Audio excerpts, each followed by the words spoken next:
When a company changes a brand that people love, the reaction is completely predictable. Welcome to It Doesn't Take a Genius. Ramsey! Herschel, as in Uncle Herschel. Yes, I'm Little leaning on a Cracker Barrel barrel. joke there. Leaning on a barrel as we speak. Yeah. Hey, If I'm talking a little slow, it's because I have country fried gravy in my brain. I'm too busy playing the peg game. Sorry, what'd you say? Yeah.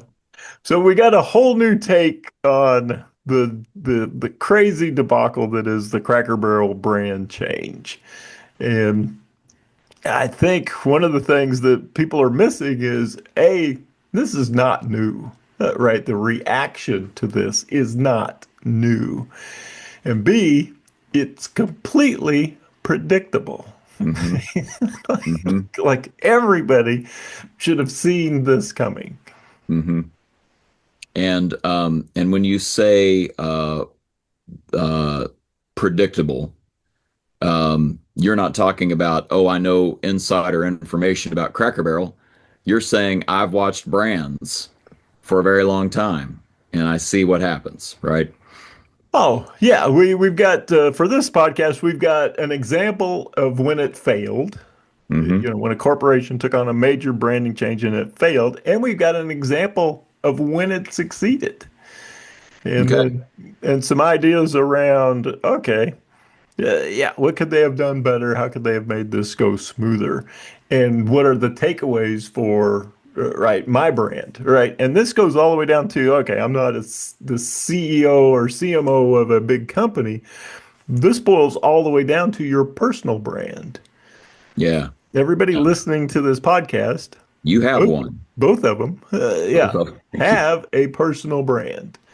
Yeah. And so whether the lessons a personal, a person, a department, or a company, I think we can learn a lot from this. All right. So, do you want to talk Cracker Barrel first before we get to the positive Let's talk example? Or you about want to what do is a brand. that? Okay. All right, the idea that the brand is not the logo, it's not the color of the building, it's not the jingle, it's none of those things.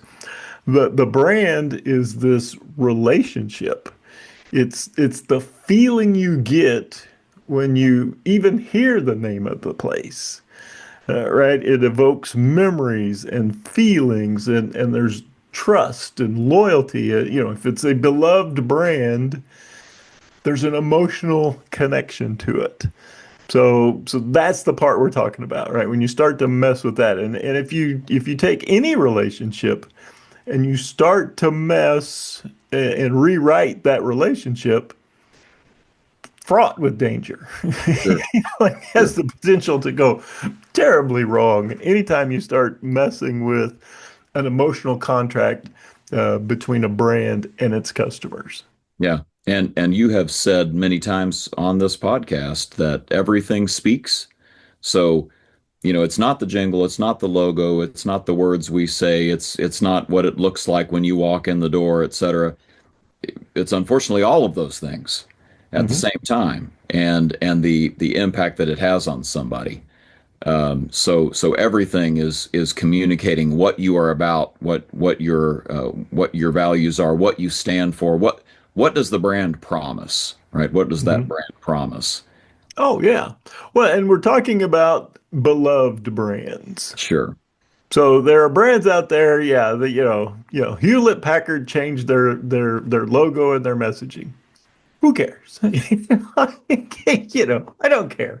But if it's a brand that I feel strongly about, that I've got a connection to, I've got history with, I've got memories, I got feelings, that's different. Yeah. And so if you've reached that point, wow, what an amazing thing you've done. If your Yeah. brand has become beloved by millions, you've reached this strata, this very high strata that's just remarkable. Eh, Well, I want to give a little bit of pushback to what you say because even if you're not beloved by millions, and even if it's just a personal brand, even if it's just HP, even if it's just Hewlett Packard, you know, there's a niche that you evoke something for. Hmm. And I would argue now this isn't in your orbit, but Hewlett Packard was that for my family growing up for a while because we had Macintosh computers early on. The printing option was the Apple Writer. That was the name of the printer back in the day. Yep. Until HP got into the game and Apple eventually got out of the game. And so HP was like this, man, I mean, it was a rock solid printer for years and years and years. And then it wasn't, right? And we'll talk about that in our next episode of, what happens when you stray from the brand. But Hmm. for now, just, the idea that there are folks that get and understand your brand and are picking up what you are laying down, right? Hmm. And now we're going to monkey with that for some reason. Oh yeah, yeah. Seth Godin calls it your tribe. Yeah. Right. This tribe is connected. They're on board with the messaging, the product, the features, the functions, the community of people that are also enamored with the brand. Yeah. And yeah, your tribe will react predictably if you start messing with stuff. Yeah. Yeah. So our first example comes from 1985. And so both of our viewers weren't born then. But yeah, 1985, no internet, right? Think about all the pictures you've seen of your parents with giant hair. Yeah. Everybody like hairspray. We were literally destroying the planet ozone with hairspray. That's how much hairspray we were using. I mean, it was in big. It was a big deal, Yep. right? Our clothes, neon, uh, Yep. completely artificial, petroleum-based clothing in neon colors. Yeah. Yep. And there was a drink, the number one Hmm. drink, right? Coca-Cola. Yep. And so Coca-Cola, number one on top, 8, 9 decades there. The brand was incredibly beloved. Hmm. Some examples of that. Coca-Cola gave us the current version of Santa Claus. Yeah. So Santa Claus was a marketing ploy. The suit, the clothing, the red cheeks, right? All that was a marketing ploy because Coca-Cola sales slumped in the wintertime. Yeah. So you got Santa drinking a Coke. Coke is all about, Christmas, right? Yep. And then who can just not remember we want to teach the world to sing. Yep. This joyous ad campaign where people were on a mountaintop singing and we're bringing the world together, right? The Coca-Cola was bringing us all together in peace and joy and harmony. Even the bottle, right? Like the very shape of the bottle was. I hate that we use this word so much now, but it is iconic, right? The Hmm. the lines of it haven't changed the same way that sort of the fly lines of the 911 haven't really changed, right? They know they've got something just rock solid there, and have had it for you know uh, well at the time decades, but at this point, like what are we getting close to a century? We're bound to be, right? Oh yeah, yeah, yeah, yeah. We're right at almost 100 years. Yeah. And then their tagline, Coke, it's the real thing. Yep.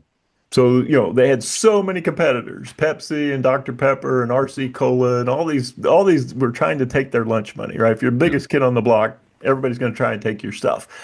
Coke was the real thing, right? Yeah. We brought you Santa Claus and polar bears and world harmony, right? We were refreshing and it was every great moment should be celebrated with a Coca-Cola. Yeah. And the vast majority of the country were in on that. Yep. And they were with that, and they drank it religiously, right? Right? The idea that yeah, if you went to a restaurant and they didn't have a Coke, Right. man, that Right. was not good. Right? What do you mean Exactly. you don't have Coke? It's the standard. So in 1985, they launched New Coke. Right? It's a sweeter formula, Market research said people would love it. But here's the problem. Coke never asked anybody if anyone wanted new Coke. Hmm. So the idea that yeah, here's something that you absolutely love. We're gonna change it. Yep. And I believe there was even some data around this, right? When they did blind taste tests, the new formula was preferred, oh, by even, veteran Coke drinkers. And so the world lost its mind. Yep.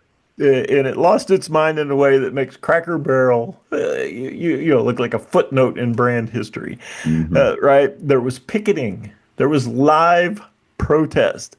A guy in Seattle set up a hotline, right? Old Coke Drinkers of America, and people phoned in to voice their complaints. People called Coke. Coke received 400,000 pieces of mail. Mm. And for our younger viewers, mail is you have to handwrite some More effort paper. than a text message. Yeah, you got to write on some paper. First, you got to find some paper, Yep. write on the paper, find an envelope, put your thing in an envelope, find the address. No internet. You got to find Coca-Cola's address, write on an envelope, right, in a fashion that the Postal Service can understand. And Yep. then you have to procure a stamp. You can't just print off a stamp. You got to go to the store, get a stamp, put it on the thing, and 400,000 times that happened. Yeah. A Like, this is lot of effort. serious commitment to the Yeah. protest. Yeah. Right? And they were just furious. 79 days later, Coca-Cola waved the white flag, brought back the old formula as Coca-Cola Classic. Yeah. Right? They couldn't walk away completely. They had New Coke and Coca-Cola Classic. And basically they admitted, sorry folks, we messed up. We messed with your sacred brand. And it wasn't too long after that, yeah, New Coke and Classic Coke just kind of went away, and New Coke was never to be seen again. And yeah, they changed it back. It was so bad that there's a conspiracy theory that they did it on purpose just to get people excited about original Coke, Oh which, yeah, which is not what happened, right? Like that. no, they genuinely they, thought this was they the screwed up. next step. And Yeah. they underestimated how beloved the brand was. Yeah. And if you spend years, endearing yourself to your customers, they react poorly when it changes. Yeah. All right, so here's an example of when it did work. So, but before we Go before ahead. we move on, I just want to point out like the compounding interest of how bad this was, right? Because even if we say, oh, their sales have never been better, the reality is that there was a period of time where there were people that they lost forever because they said, well, I wonder what else is out there, and those people became Pepsi drinkers for life. Um, Oh, my yeah. my mom went from RC to Pepsi, so I think that maybe says a whole lot. But the idea that um, the confusion in the marketplace in some cases never really went away. It's not like people were sitting around saying, "I'd like to memorize the Coke branding strategy history." It's like this stuff happens, they lose the market share.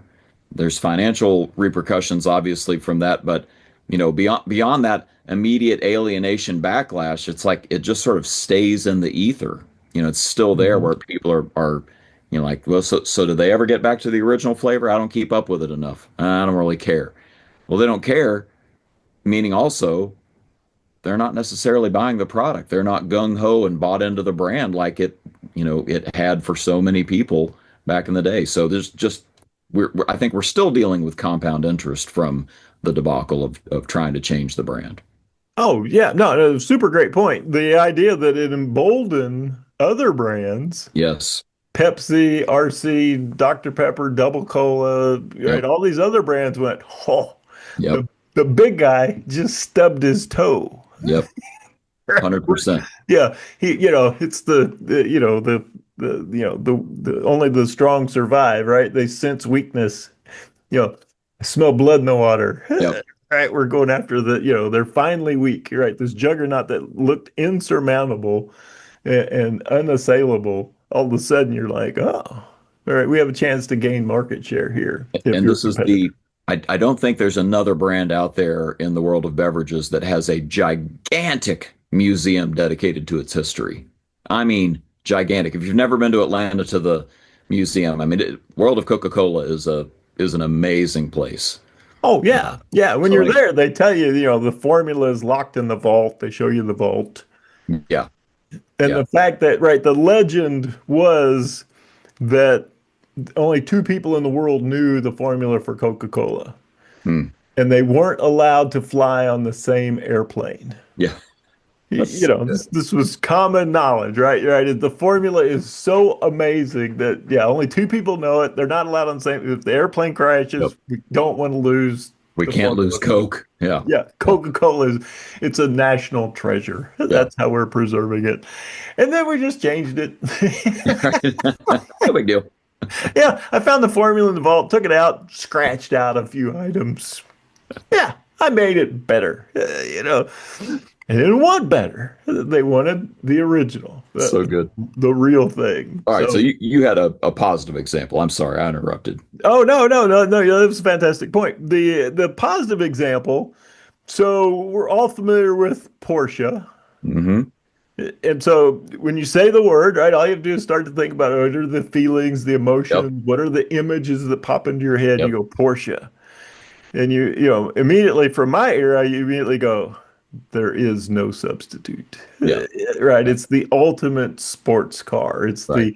the aspirational sports car brand. It's Sure. it's Tom Cruise in Risky Business. Yeah, It's yeah, it's my first introduction to the brand was a news story about this Porsche Turbo outrunning the police in a nearby town. And they never caught the guy. The Porsche was just that much better.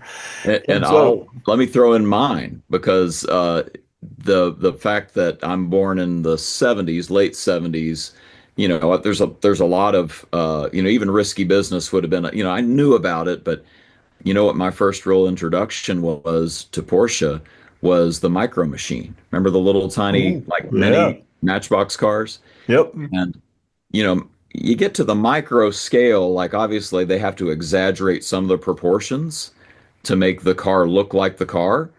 And a lot of the cars, like they couldn't survive those those miniaturizations and still look like the car or look interesting.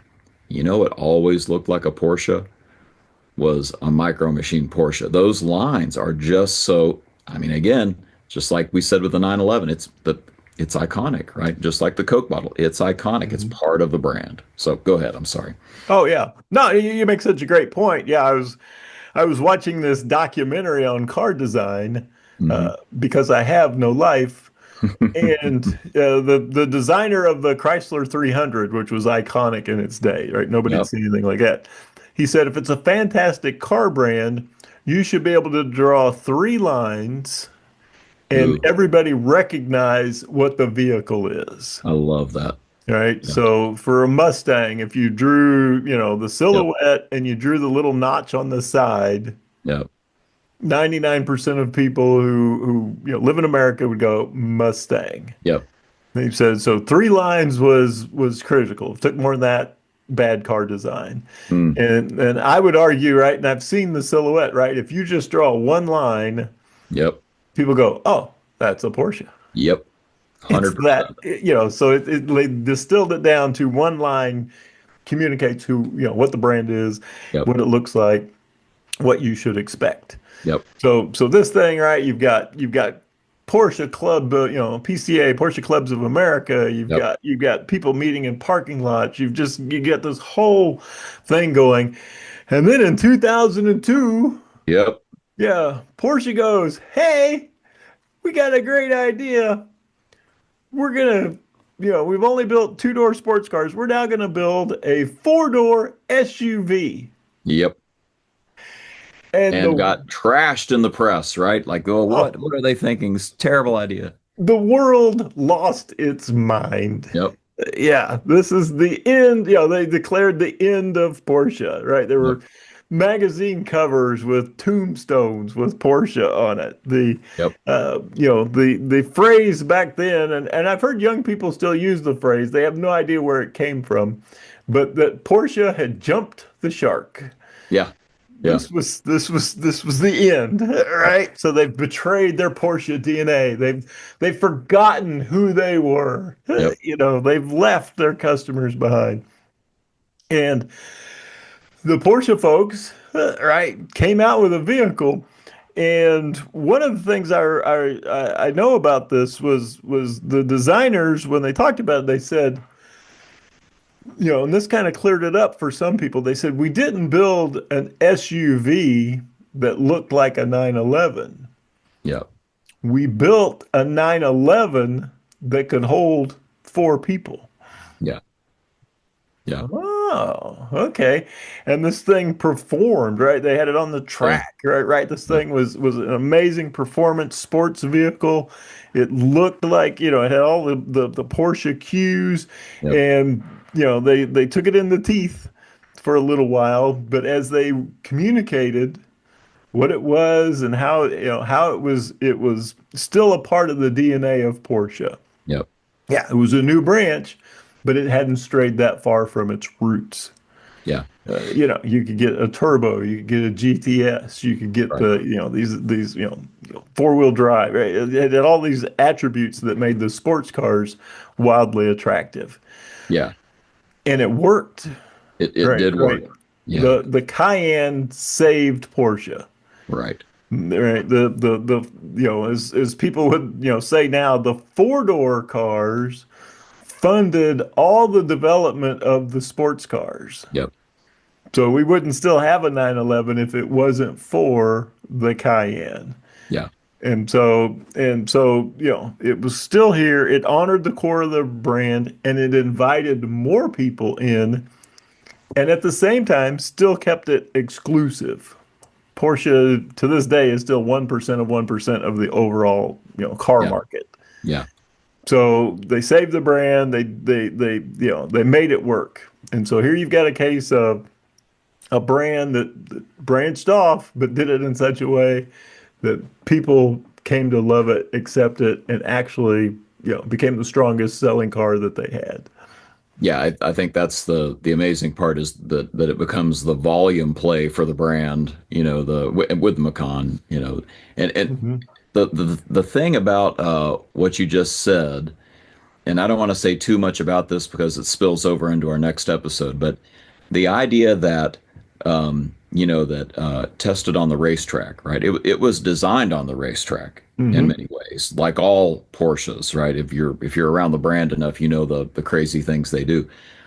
And so really that's honoring what the brand is about. Mhm. Right? As they're doing that, they're demonstrating that we are completely in line with the brand. The brand has expanded. It hasn't changed. It's expanded, and they kept communicating that mainly because it was just so high quality, right? Like Mhm. just a complete integrity about their design process and testing process and manufacturing process.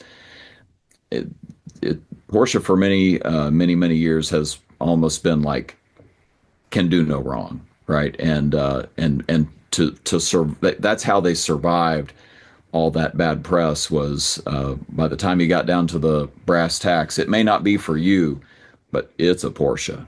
It's a Mhm. Porsche, right? Oh, So 100%. staying true to that brand is a big part of it. They didn't stray from the brand at all. They just expanded it. Oh yeah, well said, well said. Yeah, when the first time I saw, like the Porsche and the Dakar Rally, Yeah. or the Porsche Trans-Siberian, Yeah. which were Cayennes, beefed up for these unbelievably grueling Grueling. races, and they were Yeah. winning and finishing, Yeah. and the cars were up to world-class competition, even though they had four doors and you could put a child seat in the back. Yeah. It's Yeah. like Yeah. it was still amazing. Well, and we have a friend who got a pre-owned Cayenne, and he was like, for what he does for work, it was like, this is the right move. I need to get one of these. I'll get it, And he had never, I think, what did he tell me? It was like weeks later, he finally put it in sport mode. And he was like, holy cow, this thing's so much fun. Yeah. Oh yeah, yeah. You get functionality and wild performance all in the same Yeah. package, Yep. which is Porsche. Passion. It's just Yeah. so Porsche. So you think about it, right? A couple of takeaways maybe. Uh, Mhm. don't mess with what, don't mess substantially with what people love. Yeah. Right. If you've created something that's sacred, that's beloved, if you stray too far from that, yeah, don't be surprised when there's a backlash. Yeah. I think the second takeaway is don't be afraid to innovate around that. Yeah. Right. I can innovate around it, not stray too far from my roots. I can make the connection, and the connection back to the roots makes sense. Yep. And so you've got that opportunity there. Yeah. And so yeah, the idea that yeah, you can mess with it, but I have to recognize that it has to stay true. It has to create the same feelings that the original brand did. I love it. I love it. Yeah, and this goes for your personal brand, right? Like think about what you're about and what you're communicating out to your audiences, and do a little audit.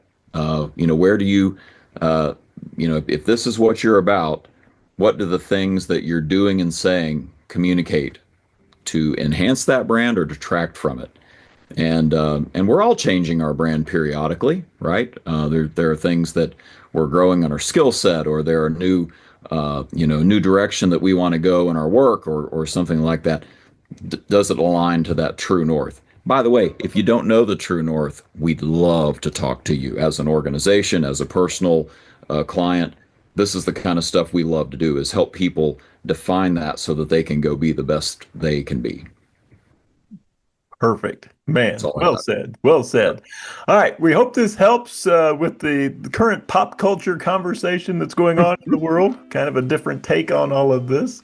With that, we'll turn it over to somebody whose brand is crystal clear. Our Impeccable. announcer, Mr. Wolf. Take it away, Mr. Wolf. And that's a wrap. The musings of Mark and Mike. No rights reserved, etc. Feel free to share and discuss what you heard today. Even claim the ideas as your own. Who'd want to do that? See you next time on It Doesn't Take a Genius. Thanks. That's good enough.